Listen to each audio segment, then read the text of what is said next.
Hi everyone, this is Amy from the Helms Academy, and today we're doing a writing club recap from April 28th, 2020, when we talked about paraphrasing. So whether you missed the live version or you just want to get a review of what we covered, let's get started. So my first question for you today is, what is paraphrasing? Have you heard of it before? Take a second to think for yourself and see what you already know about it, and then we'll get started on some official definitions and work with it. It's always good to start to think about, what knowledge are you bringing to this? What do you already know about the topic? So to paraphrase means to express the meaning of whether it's a writer or a speaker or something written down or something spoken, but using different words. So you can see in the comic here, the one cow says moo, and the other cow says, I just said that, use your own words. That's the heart of paraphrasing. You need to take what is said about something that another author or another speaker said before and turn it into your own piece of writing using your own words. So why does all of this matter? Well, for one thing, paraphrasing is a way that we avoid plagiarism. And plagiarism is intentionally or unintentionally using someone else's words in your writing. It's a form of stealing, and it's very serious in professional and educational settings. So it's important to know how to avoid it. So when we use paraphrasing, we can use the same idea from someone else, something that we learned, but we put it into our own words, and then we acknowledge where it came from. So you give credit to the original source and say, I learned this from this newspaper or this author or this speaker, but here's my version of it. This is how I would put in my words the same idea that they communicated originally. Another reason that we're learning about paraphrasing today is because paraphrasing is a high-powered skill for high-powered students. And I know that all of you have the potential to be good writers. You're already on your path to being good writers.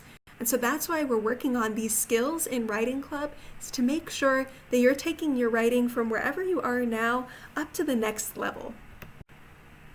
All right, so what I want you to do is take a second and pause the video here and read over the samples that we have on the screen. So there's a green column with A, B, and C, and a blue column with 1, 2, and 3. And I want you to look at each column and match which ones are the paraphrases. So remember, a paraphrase is communicating the same idea, it's just using different words. So take a look and see which ones of these match. All right, now check your answers on this slide. You'll be able to see the connections between the green and the blue. To show you a couple examples of how you might figure this out and match these together, take a look at the first one that says, therefore, the effect was an increase in student examination results. Now, we can look at some of the keywords here and match it with the synonyms that are used in the paraphrase. So, for example, we can say therefore and because of this. Those match together. We can look at examination results and test grades, and we can look at increase and went up. So we see the correlation between the two and understand that they're communicating the same meaning. They're just using different words. So today I'm going to give you two methods for paraphrasing, and the first one is method 1. I've seen students do better with one than the other, or students who enjoy them both. But one to get started with is to try this. You want to cover up the sentence or sentences that you want to change after you've read and understood them. And then you can say out loud what the text means in your own words. I like to think about this as when you're calling someone to tell them about something you learned. You don't just read them the article or try to say word for word exactly what it was that you learned. You instead change it. You use your own words, but you still communicate the same meaning. So once you've done that, which is a very natural skill, then you'll write down what you said. What were the words that you used? How did you explain it out loud? Then you're going to look at it again and compare it with the original and say, okay, do I need to make any edits here? Was there anything that I feel like is too close to the original that I need to change to look more like my own words and work? Then you're going to remember to give that original author credit, and we'll see an example of how to do that in just a second. And then you can reread it to make sure it's fully carrying the original meaning as intended by the original author just in your own words now. So a second method that you might use for paraphrasing is this. Look at the text and identify words that you can replace with synonyms and make a list of what words those are. And then once you've created the synonyms for those words, you want to put that list together and create a complete sentence or two that reflects that same meaning, but using these different words that you've come up with. Then, just like the other, you're going to give the original author credit and then reread it just to make sure that it still carries the same meaning as the original. So on this slide, you can see we have a paraphrasing example, and the original text says, in Philadelphia, evictions are on pause through May 29th because of court closures, and courts won't look at either new evictions or enforcement on evictions from before the closure until June 1st. So this is an article from the Philadelphia Inquirer, and we have all that information down at the bottom, so we'll be able to give credit also. So what I did to paraphrase this text is I underlined some key phrases, some important information from the original text, and I wrote it down over on the side in my own words. I used synonyms, used other information. So I said, instead of evictions are on pause, I said no one is getting evicted from their homes. And instead of court closures, I said courts are not open. Instead of won't look at new evictions or enforcement on evictions from before the closure, I said no cases being considered new or from the months prior. So now I have my own words for understanding what this means, and now I just need to take my own words and put them into a complete sentence.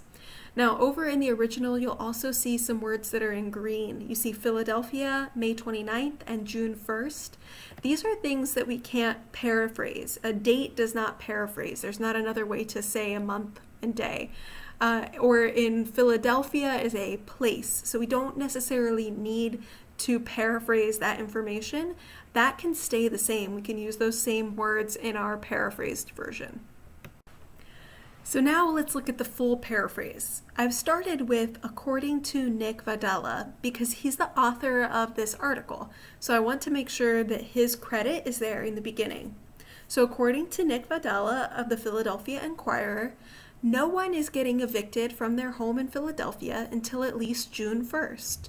The courts are not open, so no cases are being considered, whether new or from the months prior to the court's closing.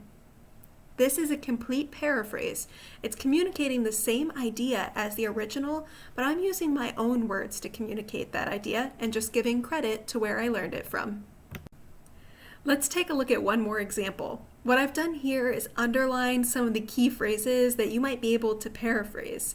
So what I'd encourage you to do is, again, pause your video here, take a look at this original text, and see if you can come up with some phrases that you would use instead. So to help you out, I also made a little list here. I said I might change some of these things. For nearly a third, I might say 1 in 3. For didn't pay their rent on time, I might say missed their rent payment deadlines. For have filed for, I might use applied for instead. And for closed non-essential businesses, I might say they temporarily shut down businesses providing the non-essential services. So you can see these are just a few ways that I might change the words into my own through this process. And by putting those together and giving credit again to the author, that's a completed paraphrase. So that's your task. If you're a Helms Academy student, I'd encourage you to complete this assignment by offering your own paraphrase of this text and sending it to your coordinator for some feedback. Thank you so much for joining me for this Writing Club recap today. Don't forget to click the thumbs up and the subscribe button below, but also check us out on Facebook, on Instagram, and at helmsacademy.org.